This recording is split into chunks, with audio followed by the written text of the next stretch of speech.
Hey friends, it's Rana. I know it's been a while. You may or may have not noticed that I disappeared from YouTube for about 40 days. There is no serious reason why I didn't upload any videos in this time period. It is just I was in kind of a reading slump. I didn't read that much. I think I only read 2 books in the 40 days that I didn't upload anything. I also wasn't in the mood to film or talk in front of a camera. I don't know why. And the major reason why I didn't upload anything is because our family came from another country to visit us in Eid, which is an Islamic holiday, and I wanted to spend some quality time with my family. So, yeah, I just took a time off YouTube without warning any of you. So I'm sorry about that. I'm pretty sure nobody noticed my absence, so no harm was done. And I'm here back to you with a recommendation video recommending my top 10 favorite biographies and memoirs of all time. Before I start talking about the books, and they are, by the way, in no particular order, I love them all, I want to tell you about the difference between biographies, autobiographies, and memoirs because I seem to notice that many people don't know the difference between them. Well, biographies are the life history of an individual written by someone else, while autobiography is the life history of someone written by themselves, and memoirs is a group of memories written by the person themselves, and it usually follows a theme or an idea. Now, for the first recommendation I have for you today, we have the Autobiography of Malcolm X. As the title indicates, it is written by Malcolm X himself, telling us about his life story. And if for some miracle you don't know who Malcolm X is, he is an African American Muslim minister, a human rights activist, and a leader in the civil rights movement.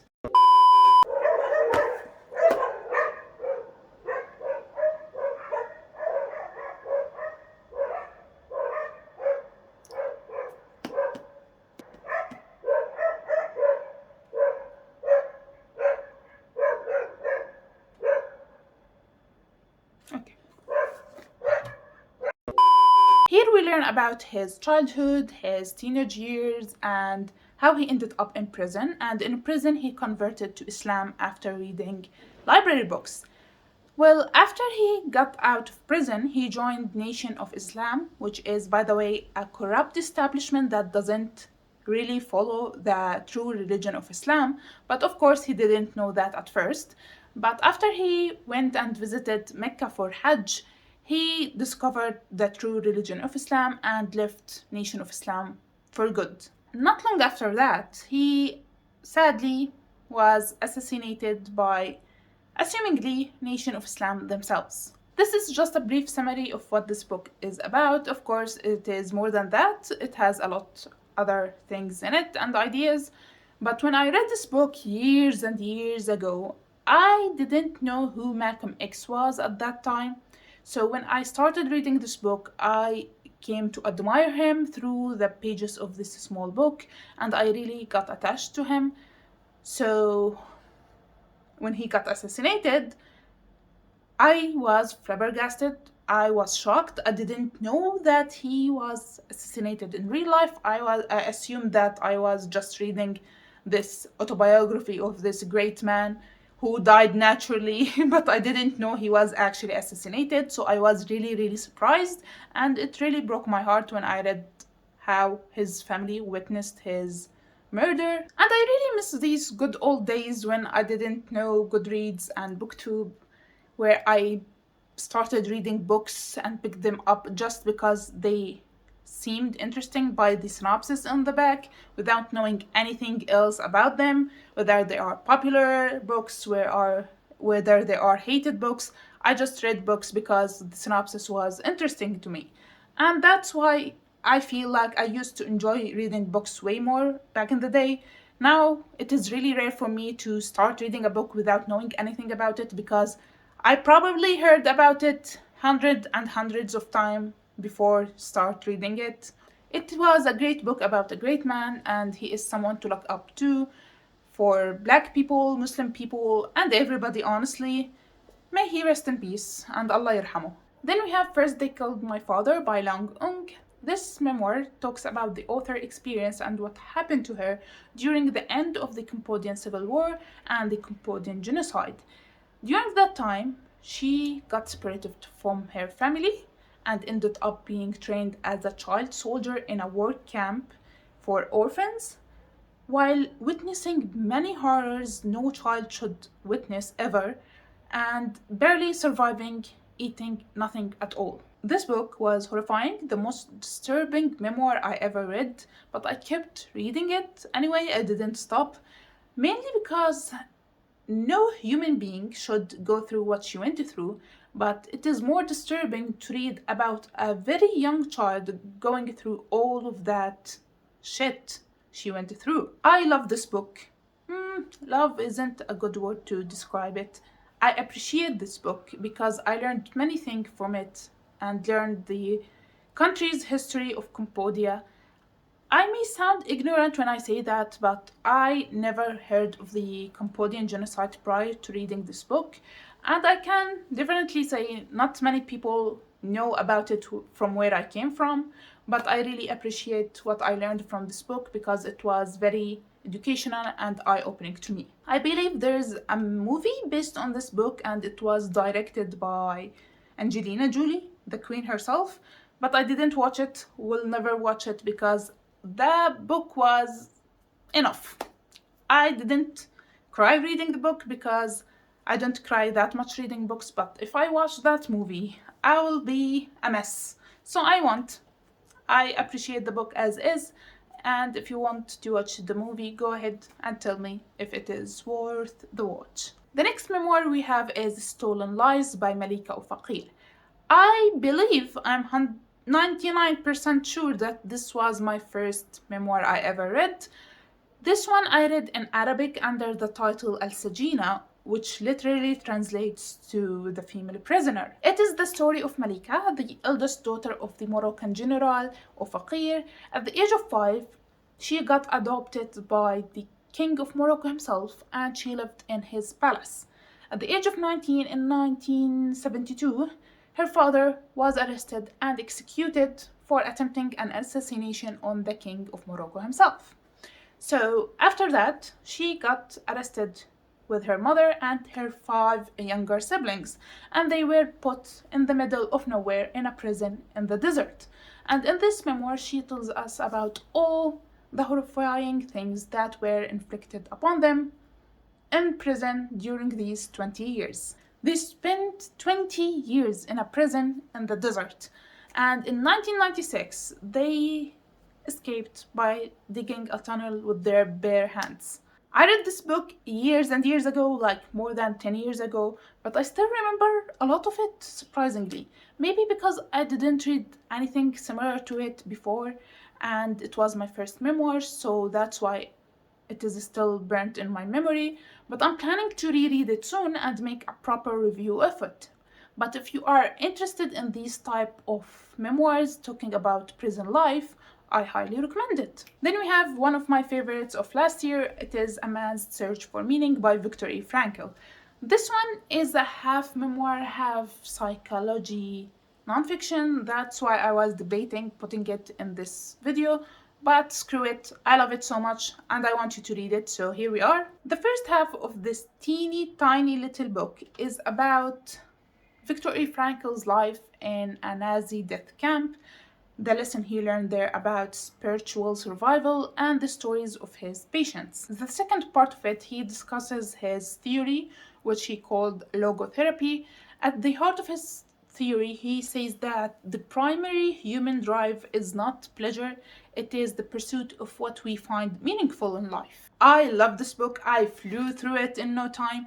But the first time I heard about it was in uni when I was taking a class that wasn't about my degree, English literature.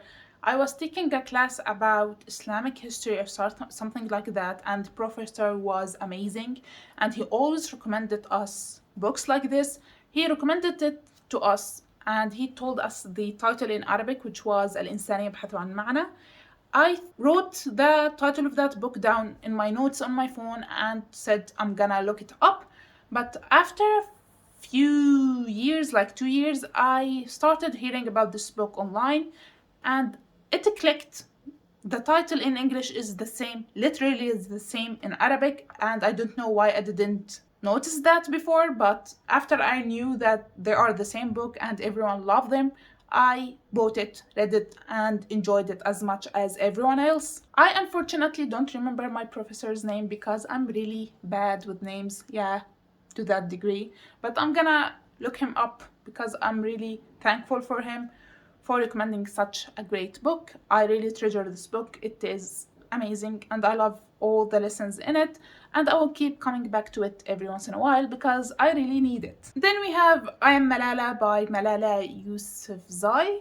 I'm pretty sure everyone at this point knows who she is, but if you don't know, let me tell you. Malala is a Pakistani Muslim girl who loved learning things and going to school, and she is the daughter of a school principal who encouraged her to always pursue her education as a girl in Pakistan until Taliban took over the Swat Valley where she lives. Taliban called to stop the education of girls, but Malala stood in their face and refused to do that and fought for her right for education as a girl and kept going to school even though many girls stopped doing that because they were afraid for their lives because Taliban kept threatening them.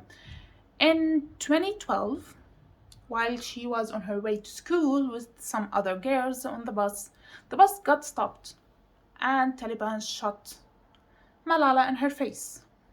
Many people thought that she is gone, she died immediately, but miraculously she survived to tell her story. In this book, she obviously talks about her life, her childhood, the attack, and what happened after that, with some politics and history explained in between. This memoir is one of my favorites, obviously, because I am mentioning it in this video, but many people found it to be boring and long because of the history and politics in it, but I found it to be very interesting and educational. The next recommendation we have is Smoke Gets in Your Eyes by Caitlin Doughty. Caitlin Doughty is a mortician and she has a very popular channel here on YouTube where she talks about her job and about death. In this memoir, she tells us about how she became a mortician. She was at 20-something years old with a degree in medieval history and no job. So she took a job in a crematory, and from here she tells us all about the profession and death with a very funny sense of humor. I went into this book very curious about how she's gonna talk about death in a very funny way, and I finished it and was very satisfied and became obsessed with her and her style of writing and talking about something that many people find hard to do, and I really want her to write a lot of books about this profession and death and crematories and all of these things because she is really good at what she is doing and I love her. I know I read all of her books and loved them all, but this one is hands down my favorite of her, and I really want to keep reading things by her because I tried to read another nonfiction book about death and I was disgusted. She has really this unique talent of writing about something that isn't very appealing, but she makes it that way. If you want to get an idea about her and her sense of humor, go and take a look at her channel. You will love her immediately and you will really want to pick this book up after that. The next memoir we have is When Breath Becomes Air by Paul Kalanithi. Paul Kalanithi, this memoir is about him. He is a young neurosurgeon who is in love with poetry and literature. He is 36 years old and about to finish a decade worth of training as a neurosurgeon when he starts having some sharp pains in his back. He ended up being diagnosed with stage 4 lung cancer. One day he was a doctor operating complicated surgeries, brain surgeries, and the second day he became a patient himself trying to solve the question, what makes life worth living? In March 2015, Paul passed away while working on this book. Unfortunately, he died before completing it. Nonetheless, it was a very beautiful and heartbreaking memoir, but I am the same idiot as before. I started reading this book without knowing that the author was dead. So the same thing happened to me when I reached the ending and read that he passed away. I was really shocked and sad about that, but it was a really beautifully written book by a beautiful soul. On a lighter note, we have Born a Crime by Trevor Noah. If you don't know, Trevor Noah is a South African comedian, TV host, and an actor. In this memoir of his, he tells us about his life growing up in South Africa till he became a successful comedian. And we get to know why this memoir called Born a Crime, because he was literally born a crime. At the time he was born, it was illegal in South Africa for a white person and a black person to get married or have children together. And Trevor Noah was the result of a union between his black mother and his white Swiss father. So his entire existence was illegal. We get to know him as a mischievous young boy, then as a restless young man, as he is trying to find his place in a world where he wasn't supposed to even exist. We also explore the relationship, his unique relationship with his fearless mother. I loved her. She was something. I love Trevor Noah and I love this book, and I even came to admire him even more after reading this book. It is one of the most entertaining memoirs I ever read, and I love the audiobook. I finished it in like 2 days only because it was an experience. I loved it. It is more light-hearted compared to the other books in this video, but don't be fooled. It has its hard-hitting moments, especially towards the ending with all the domestic abuse that his mother faced. But nonetheless, a great book, and would recommend it to anyone and everyone. Even if you don't read memoirs, you would love it. The next memoir we have is Educated by Tara Westover or Tara Westover. This book is about Tara Westover, who grew up in a Mormon survivalist family who lived in the mountains. Her family didn't believe in modern medicine nor education, so Tara Westover grew up never going to school and never saw a doctor in her whole life. Her father owns a junkyard and her mother is a midwife, or as she likes to be called, a healer. Tara starts studying and educating herself because she dreamt of going to university and study things there with normal people and lives a normal life. She faced many disapprovals from her family regarding her education and trying to stop her, and one of her brothers was very violent and abusive, like very. This is the wildest memoir I read regarding family issues and such things. One of these most similar books I read is The Glass Castle, but this one is way worse.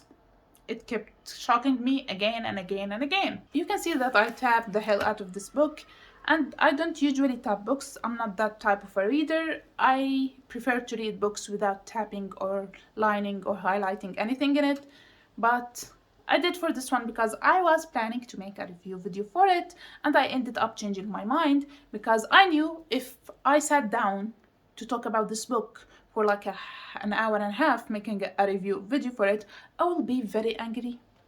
And I was really drained at the end of this book, and I didn't want to come back to it and talk more about it, so I decided otherwise. But in the end, this book was really, I know, really shocking, but worth the read. And the last book we have for today is This Is Going to Hurt by Adam Kay. This is definitely the funniest and funnest book we have on this list today. It is basically journal entries of Adam Kay he wrote when he was a junior doctor working in a hospital in the UK. These journal entries introduce us to the crazy world of doctors and the crazy patients they encounter in their day-to-day life, and towards the ending of the book he tells us why he decided to leave this profession for good and become an author. Would highly recommend it for you if you are looking for a fast read that would make you laugh. So that was my top 10 favorite memoirs and biographies of all time. Please recommend me one or two of your favorite ones in the comment section down below, because I would love to discover new good memoirs to read. I am really a sucker for good memoir and biography. So that's it for today's video. I hope you liked it. Please subscribe to see my future videos, and I will see you next time. Bye!